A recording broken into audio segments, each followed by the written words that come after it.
Everyone, here I'm going to talk about the essay The American Scholar by Ralph Waldo Emerson. So, this is the introduction. This essay was originally titled as An Oration Delivered Before the Phi Beta Kappa Society at Cambridge, Harvard College, August 31st, 1837. This speech was called as America's Intellectual Declaration of Independence. This speech was delivered to the male students of the college because at that time women were not allowed to go for higher education. This essay was written and published in 1837 and was later included in Emerson's book Nature Addresses and Lectures, published in 1849. Here, Emerson calls a scholar to be a man thinking. The essay is divided into four sections: influence of nature, influence of past and books, influence of action, duties of a scholar. Man thinking. Emerson is concerned about the lack of real academic and literary achievements in America. Emerson advocates for an independent American intellect rather than depending upon European intellect. He urges an American scholar to produce an independent American literature without imitating European artistic and literary models that would bring about a new age in America and will also create a sense of national pride. He wants this scholar to find inspiration from America only and not on European past.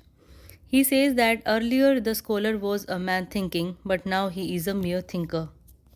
Influence of nature. Here Emerson says that a scholar should learn from nature and he should see that nature and scholar's mind are identical. Both nature and scholar's spirit, whose beginning, whose ending he never can't find, so entire, so boundless, are eternal. By observing nature, a scholar can get to know about himself and the entire humanity in a better manner.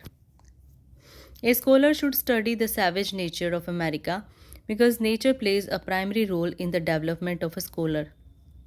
Nature makes a scholar understand that all people are interconnected with each other through unseen roots despite of their different class, religion, sex and culture. A scholar should impart his knowledge to other people to make a significant contribution to the present time and place. Emerson says that all people play an important role in creating a successful society.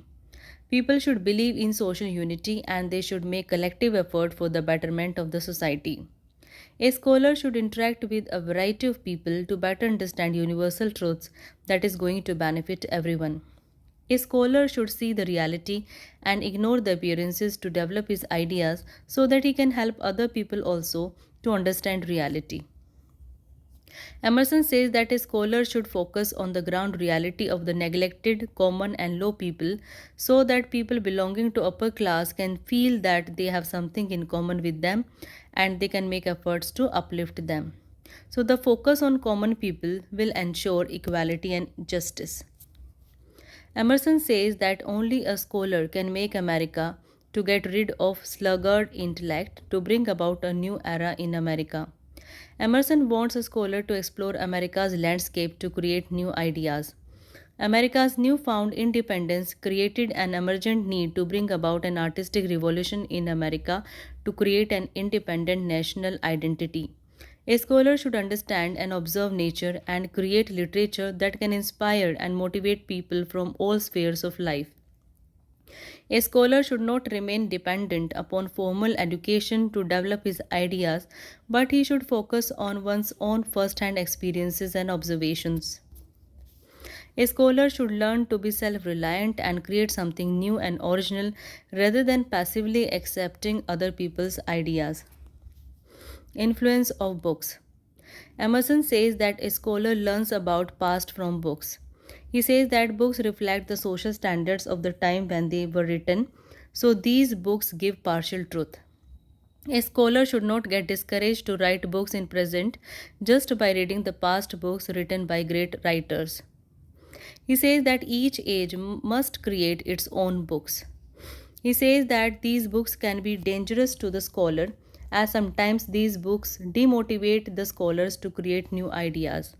He also says that English dramatic poets have been very much influenced by Shakespeare and they imitate him in their works, so their works don't reflect their own creative genius.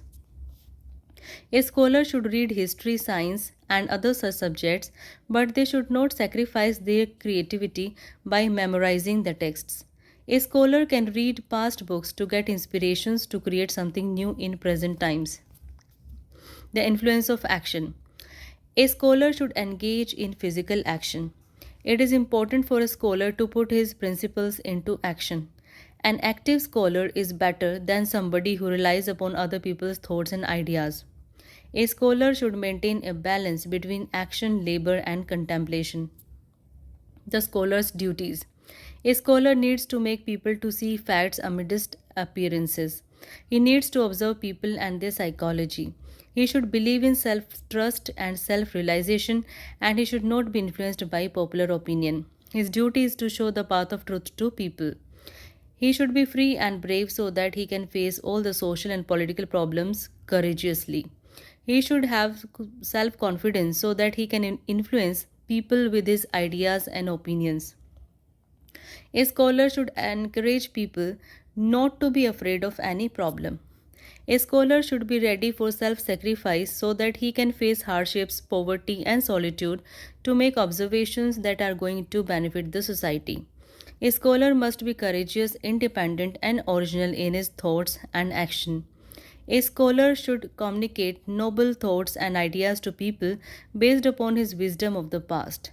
Emerson admires English and German romantic poets like Goethe and William Wordsworth, who find their subject matter in the lives of low and common people. Emerson also admires Swedish philosopher and mystic Emanuel Swedenborg, who emphasizes the connection between human mind and natural world. And here this PPT ends. Thanks.